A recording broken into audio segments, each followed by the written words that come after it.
Ce mercredi 22 mars, Dominique Tapie publie le livre Bernard, La fureur de vivre, coécrit avec la journaliste Catherine Siguret. Un ouvrage dans lequel la mère de Sophie et de Laurent revient sur sa vie aux côtés de l'ancien homme d'affaires qui était son époux depuis 1987, en lui rendant hommage. En promotion, celle qui doit s'acquitter d'une dette monumentale s'élevant à 642 millions d'euros, qui représente les intérêts d'un montant initial qui a été remboursé intégralement, était l'invitée de cet avou. Sur le plateau de l'émission diffusée sur France 5, la veuve de Bernard Tapie, emportée en octobre 2021 à la suite de 2 cancers, est revenue sur cette somme folle qu'on lui demande, en reconnaissant avoir failli sombrer.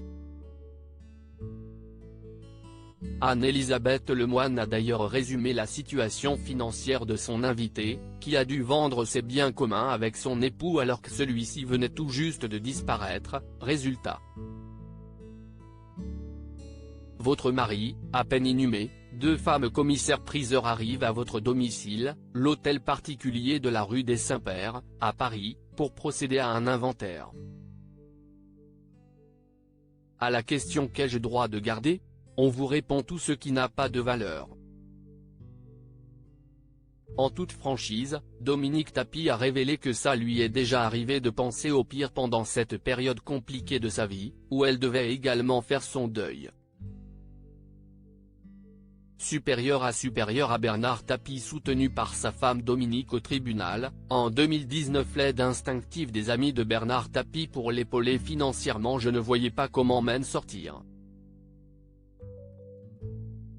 C'était un rouleau compresseur et je ne savais pas comment faire, pour remonter la pente, a-t-elle déclaré. La veuve de celui qui avait été ministre de la Ville a néanmoins pu compter sur l'entourage de son défunt époux pour l'aider.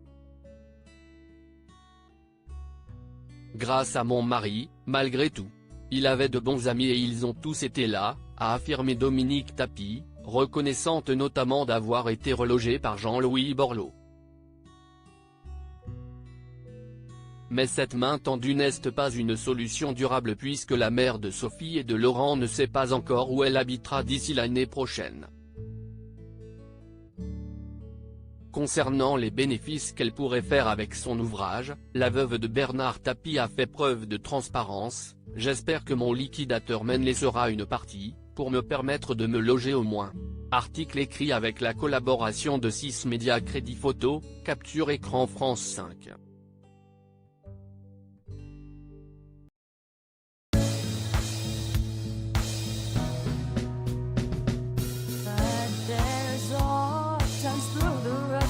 I think you can let me know. Sit down, sit back, let me help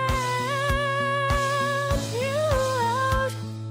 The step I gotta seek, so I see you out there's on your own. But you wish that I was things I would do to be strong.